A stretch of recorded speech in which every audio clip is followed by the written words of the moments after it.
Hi friends, ನಾನು Ashwini from Mangalore. Welcome back to my channel. Friends, ನಾನಿವತ್ತು ತುಂಬಾ ಈಸಿಯಾಗಿ ಮ್ಯಾಕ್ರೋನಿ ಪಾಸ್ತವನ್ನು ಯಾವ ರೀತಿ ಮಾಡೋದಂತ ಹೇಳಿಕೊಡ್ತಾ ಇದ್ದೇನೆ.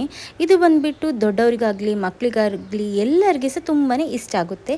ಸೊ ಹಾಗೆಯೇ ತುಂಬಾ ಈಸಿಯಾಗಿ ಈ ರೆಸಿಪಿಯನ್ನು ಯಾವ ರೀತಿಯಾಗಿ ಮಾಡೋದು ಅಂತ ನಾವಿವತ್ತು ನೋಡ್ತಾ ಇದ್ದೇನೆ. ಮೊದಲಿಗೆ ನಾನು ಪಾಸ್ತವನ್ನು ಆಲ್ರೆಡಿ ಮಾಡಿಟ್ಟಿದ್ದೇನೆ, ಅಂದರೆ ಮ್ಯಾಕ್ರೋನಿಯನ್ನು ರೆಡಿ ಮಾಡಿಟ್ಟಿದ್ದೇನೆ.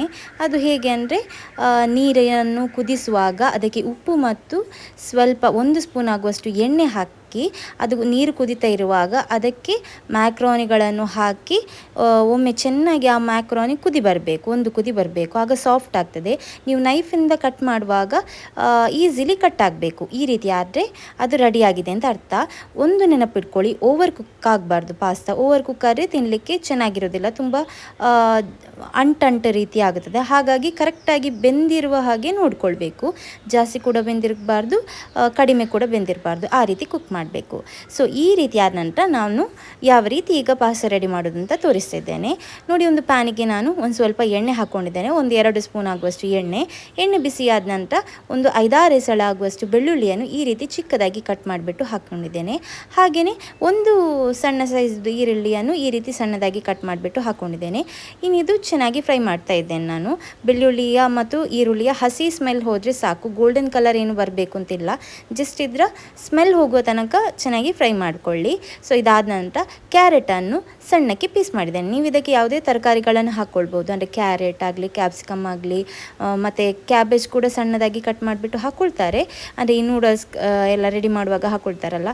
ಬಟ್ ನಾನೀಗ ಹಾಕ್ಕೊಳ್ತಾ ಇಲ್ಲ, ನಾನು ಜಸ್ಟ್ ಕ್ಯಾರೆಟ್ ಮಾತ್ರ ಹಾಕ್ಕೊಂಡಿದ್ದೆ. ನಿಮಗೆ ಬೇಕಾದ್ರೆ ಈ ಕ್ಯಾರೆಟ್, ಬೀನ್ಸ್ ಅಥವಾ ಈ ಕ್ಯಾಪ್ಸಿಕಮ್ ಎಲ್ಲ ಹಾಕ್ಕೊಳ್ಬಹುದು.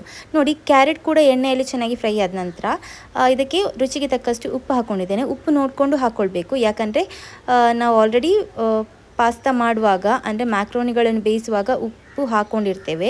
ಮತ್ತು ಈ ಚೈನೀಸ್ ರೆಸಿಪೀಸ್ ಎಲ್ಲ ಮಾಡುವಾಗ, ಈ ಪಾಸ್ತಾ, ನೂಡಲ್ಸ್ ಈ ರೀತಿಯಾಗಿ ಮಾಡ್ಕೊಳ್ಳುವಾಗ ತರಕಾರಿಗಳನ್ನು ಜಾಸ್ತಿ ಬೇಯಿಸಲಿಕ್ಕೆ ಹೋಗಬಾರ್ದು. ಸೊ ಇವತ್ತು ನಾನೇ ಒಂದು ಟೊಮೆಟೊ ಪ್ಯೂರಿ ರೆಡಿ ಮಾಡಿದ್ದೇನೆ. ಸೊ ಅದನ್ನೇ ಹಾಕ್ಕೊಂಡಿದ್ದೇನೆ. ಏನಿಲ್ಲ, ಒಂದು 2 ಅಥವಾ 3 ಟೊಮೆಟೊಗಳನ್ನು ಮಿಕ್ಸಿ ಜಾರ್ಗೆ ಹಾಕ್ಕೊಂಡು ಇದನ್ನು ಈ ರೀತಿ ಪೇಸ್ಟ್ ರೀತಿ ರೆಡಿ ಮಾಡಿಕೊಂಡು ಹಾಕ್ಕೊಳ್ಬೇಕಷ್ಟೇ. ಸೊ ಇದು ಸ್ವಲ್ಪ ಕುಕ್ ಆಗಬೇಕು, ಅಂದರೆ ಆ ಟೊಮೆಟೊದಲ್ಲಿರುವ ಹಸಿ ಸ್ಮೆಲ್ಲೆಲ್ಲ ಹೋಗ್ಕೊಳ್ಬೇಕು. ಸೊ ಹಸಿ ಸ್ಮೆಲ್ ಹೋದ ನಂತರ ಮಿಕ್ಸಿ ಜಾರಿಗೆ ಸ್ವಲ್ಪ ನೀರು ಹಾಕಿಬಿಟ್ಟು ಮಿಕ್ಸ್ ಮಾಡಿಬಿಟ್ಟು ಅದನ್ನು ಕೂಡ, ಆ ನೀರನ್ನು ಕೂಡ ಇದಕ್ಕೆ ಹಾಕ್ಕೊಂಡಿದ್ದೇನೆ. ಈಗ ನಿಮಗೆ ನೋಡುವಾಗ ತುಂಬ ತೆಳ್ಳಗಾದಾಗೆ ಕಾಣ್ತದೆ, ಬಟ್ ಅದು ಆಮೇಲೆ ಕರೆಕ್ಟ್ ಆಗ್ತದೆ ಚೆನ್ನಾಗಿ ಕುಕ್ ಆದ ನಂತರ. ಈಗ ಸಾಸ್ಗಳನ್ನು ಹಾಕ್ಕೊಳ್ತಿದ್ದೇನೆ. ಸೋಯಾ ಸಾಸ್ 1 ಸ್ಪೂನ್ ಆಗುವಷ್ಟು ಹಾಕ್ಕೊಂಡಿದ್ದೇನೆ. ಹಾಗೆಯೇ ಟೊಮೆಟೊ ಕೆಚಪ್ ಬಂದುಬಿಟ್ಟು 1 ಸ್ಪೂನ್ ಆಗುವಷ್ಟು ಹಾಕ್ಕೊಂಡಿದ್ದೇನೆ. ಸೊ ಚೆನ್ನಾಗಿ ಮಿಕ್ಸ್ ಮಾಡಬೇಕು. ಸೊ ನಿಮಗೆ ಈ ಸಾಸಸ್ಗಳು ಬೇಡ ಅಂತ ಇದ್ದರೆ ಸ್ಕಿಪ್ ಮಾಡ್ಕೊಳ್ಬಹುದು, ಯಾಕಂದರೆ ಟೊಮೆಟೊಸ್ ನೀವು ಪ್ಯೂರಿ ಮಾಡಿ ಹಾಕ್ಕೊಂಡಿದ್ದೀರಲ್ಲ, ಅದುವೇ ಕೂಡ ಸಾಕಾಗ್ತದೆ. ಸೊ ಈಗ ಬಂದುಬಿಟ್ಟು ನಾನು 1 ಸ್ಪೂನ್ ಆಗುವಷ್ಟು ರೆಡ್ ಚಿಲ್ಲಿ ಪೌಡರ್ ಹಾಕ್ಕೊಂಡಿದ್ದೇನೆ. ನಿಮಗೆ ನಿಮ್ಮ ಖಾರಕ್ಕೆ ಅನುಗುಣವಾಗಿ ಚಿಲ್ಲಿ ಪೌಡರ್ ಹಾಕ್ಕೊಳ್ಬೋದು.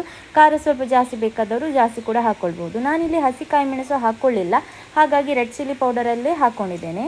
ಮತ್ತು ಇದಕ್ಕೆ ಮ್ಯಾಗಿ ಮಸಾಲವನ್ನು ಹಾಕ್ಕೊಂಡಿದ್ದೇನೆ. ನಿಮ್ಮ ಮನೆಯಲ್ಲಿ ಮ್ಯಾಗಿ ಮಸಾಲೆ ಇದ್ದರೆ ಈ ಮ್ಯಾಗಿ ಮ್ಯಾಜಿಕ್ ಮಸಾಲೆ ಎಲ್ಲ ಬರ್ತದಲ್ಲ, ಅದನ್ನು ಕೂಡ ಹಾಕ್ಕೊಳ್ಬೋದು. ಸೊ ಹಾಗೆಯೇ ಆ ಮ್ಯಾಜಿಕ್ ಮಸಾಲ ಇಲ್ಲದಿದ್ದರೆ ನಿಮಗೆ ಬೇಕಾದ್ರೆ ಈ ಗರಂ ಮಸಾಲ ಬರ್ತದಲ್ಲ, ಅದನ್ನು ಕೂಡ ಹಾಕ್ಕೊಳ್ಬೋದು. ಈಗ ನಾನು ಇದಕ್ಕೆ ಆರ್ಗ್ಯಾನೋ ಬರ್ತದಲ್ಲ, ಅದನ್ನು ಹಾಕ್ಕೊಂಡಿದ್ದೇನೆ. ನಿಮಗೆ ಈ ಪಿಜ್ಜಾ ಎಲ್ಲ ಪಾರ್ಸಲ್ ತರುವಾಗ ಕೂಡ ಅದು ಕೂಡ ಸಿಗ್ತದೆ ಪ್ಯಾಕೆಟಲ್ಲಿ. ಸೊ ಅಂಥ ಸಣ್ಣ ಪ್ಯಾಕೆಟ್ ಹಾಕ್ಕೊಂಡ್ರೂ ಆಗ್ತದೆ. ಅದು ನಿಮಗೆ ಮಾಲ್ಗಳಲ್ಲಿ, ಅಂಗಡಿಗಳಲ್ಲಿ ಕೂಡ ಈ ಮಸಾಲೆ ಸಿಗ್ತದೆ, ಅದನ್ನು ಕೂಡ ಹಾಕ್ಕೊಳ್ಬಹುದು. ಸೊ ನಾನಿಲ್ಲಿ ಈಗ ಆರ್ಗ್ಯಾನಿಕ್ ಹಾಕ್ಕೊಂಡಿದ್ದೇನೆ. ಸೊ ಅದು ಹಾಕ್ಕೊಂಡ ನಂತರ ಚೆನ್ನಾಗಿ ಒಮ್ಮೆ ಮಿಕ್ಸ್ ಮಾಡಿದ್ದೇನೆ. ಒಂದು ಅರ್ಧ ಸ್ಪೂನ್ ಆಗುವಷ್ಟು ಅಥವಾ 1/4 ಸ್ಪೂನ್ ಆಗುವಷ್ಟು ಹಾಕ್ಕೊಂಡ್ರೆ ಸಾಕಾಗ್ತದೆ. ಒಳ್ಳೆ ಒಂದು ಘಮ ಕೊಡ್ತದೆ ಇದು. ಸೊ ಹಾಗೆಯೇ ಈ ಬೇಯಿಸಿದಂತಹ ಮ್ಯಾಕ್ರೋನಿಗಳನ್ನು ಇದು ಯಾವ ರೀತಿ ಬೇಯಿಸಿದ್ದೇನೆ ಕೂಡ ಹೇಳ್ಕೊಂಡಿದ್ದೇನೆ ನಾನು. ಸೊ ಇದನ್ನು ಹಾಕ್ಕೊಂಡ್ರೆ ಒಮ್ಮೆ ಚೆನ್ನಾಗಿ, ಜಾಸ್ತಿ ಮಿಕ್ಸ್ ಮಾಡಲಿಕ್ಕೆ ಹೋಗಬೇಡಿ, ಒಮ್ಮೆ ಚೆನ್ನಾಗಿ ಸ್ಲೋಲಿ ನೀವು ಮಿಕ್ಸ್ ಮಾಡಬೇಕು. ಜಾಸ್ತಿ ಗಡಿ ನೀವು ಸೌಟ್ ಹಾಕ್ಕೊಂಡ್ರೆ ಅದು ತುಂಬ ಏನಾಗ್ತದೆ, ಬಿಡಿ ಅಂದರೆ ಬಿಡಿಸೋಗ್ತದೆ. ಈ ಪಾಸ್ತಾಗಳೇನಿದೆ ಅದೆಲ್ಲ ಚೂರು ಆಗ್ತದೆ. ಸೊ ಹಾಗೆ ಆಗದ ರೀತಿ ನೋಡಿಕೊಳ್ಳಿ. ಸೊ ಒಮ್ಮೆ ಚೆನ್ನಾಗಿ ಮಿಕ್ಸ್ ಮಾಡಿದರೆ ಇದು ರೆಡಿ ಆಗ್ತದೆ. ಲಾಸ್ಟಿಗೆ ನೀವು ಈ ಮ್ಯಾಗಿ ಮಸಾಲೆ ಏನಿದೆ ಅದನ್ನು ಸ್ವಲ್ಪ ಉದುರಿಸ್ಕೊಳ್ಬಹುದು. ಆಗ ಘಮ ಇನ್ನೂ ಕೂಡ ಚೆನ್ನಾಗಿ ಬರ್ತದೆ. ಅದಿಲ್ಲದಿದ್ದರೆ ಗರಂ ಮಸಾಲ ಕೂಡ ಹಾಕ್ಕೊಳ್ಬಹುದು. ಮತ್ತು ಕೊತ್ತಂಬರಿ ಸೊಪ್ಪು ಸ್ವಲ್ಪ ಹಾಕ್ಕೊಂಡ್ರೆ ಈ ಮ್ಯಾಕ್ರೋನಿ ಪಾಸ್ತಾ ರೆಡಿ ಆಗಿರ್ತದೆ.